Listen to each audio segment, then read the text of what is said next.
Food safety అధికారులు నిర్వహించిన ఆకస్మిక దాడుల్లో పనీర్ వ్యాపారంలో జరుగుతున్న భారీ అక్రమాలు వెలుగులోకి వచ్చాయి. ఇప్పటి వరకు కల్తీ నూనెలు, పాలు, మసాలా దినుసులు, స్వీట్లపై దృష్టి సారించిన అధికారులు తాజాగా పనీర్ పేరుతో వినియోగదారులను మోసం చేస్తున్న ముఠాలపై ప్రత్యేకంగా దాడులు నిర్వహించారు. ఈ తనిఖీల్లో పాలతో తయారైన అసలైన పనీర్కు బదులు వెజిటబుల్ ఫ్యాట్స్, వనస్పతి కొవ్వులు, ఇతర పాలేతర పదార్థాలతో తయారు చేసిన చీజ్ అనలాగ్ ఉత్పత్తులను పనీర్గా విక్రయిస్తున్నట్లు గుర్తించారు. మలై పనీర్, ఫ్రెష్ పనీర్లో ఫ్యాట్ పనీర్, మిల్క్ పనీర్ వంటి పేర్లతో విక్రయిస్తున్న అనేక ఉత్పత్తులు వాస్తవానికి పాలతో తయారైన పనీర్ కాదని అధికారులు వెల్లడించారు. ఇక్కడ హైజీన్ వయలేషన్స్ చాలా ఉన్నాయి. అండ్ ఎటువంటి ఇన్వాయిస్ లేని ఎక్కడి నుంచో సరఫరా అవుతున్న పన్నీర్, పాల ప్రోడక్ట్లను అమ్ముతున్నారు.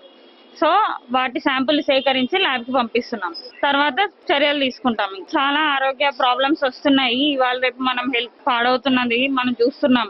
ఈవెన్ స్టమక్ అప్సెట్స్ అవుతున్నాయి, కొంతమందికి వేరే ప్రాబ్లమ్స్ కూడా వస్తున్నాయి. కాబట్టి శాంపుల్ సేకరించి దాని తర్వాత చర్యలు తీసుకుంటాం. కర్ణాటక, తమిళనాడు, మహారాష్ట్ర, ఆంధ్రప్రదేశ్ రాష్ట్రాల నుంచి చీజ్ అనలాగ్ ఉత్పత్తులను తెప్పించి తెలంగాణలో పనీర్ పేరుతో విక్రయిస్తున్నట్లు తనిఖీల్లో తేలింది. తయారీదారులు తమ ఉత్పత్తులపై దీనిలో పాల కొవ్వులు లేవు వంటి హెచ్చరికలు ముద్రిస్తున్నప్పటికీ కొంతమంది రిటైల్ వ్యాపారులు అధిక లాభాల కోసం వాటిని ఉద్దేశపూర్వకంగా పనీర్గా విక్రయిస్తున్నారని అధికారులు తెలిపారు. మరికొన్ని చోట్ల తయారీ తేదీ, బ్యాచ్ నెంబర్, గడువు తేదీ వంటి కీలక వివరాలు లేకుండానే విక్రయాలు జరుగుతున్నట్లు గుర్తించారు. పనీర్లో స్టార్చ్, అధిక మోతాదులో నీరు, పాలేతర కొవ్వులు, నాసిరకం, సింథటిక్ పాలు, నిబంధనలకు విరుద్ధమైన రసాయనాలను కలపడం వంటి కల్తీ పద్ధతులు కూడా వెలుగులోకి వచ్చాయి.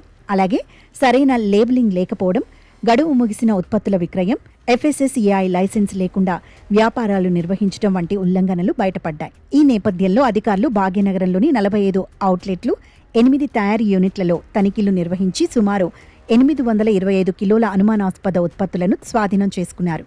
నమూనాలను సేకరించి ప్రయోగశాలలకు పంపగా నివేదికలు వచ్చిన తర్వాత సంబంధిత వ్యాపారులపై కఠిన చర్యలు తీసుకుంటామని హెచ్చరించారు.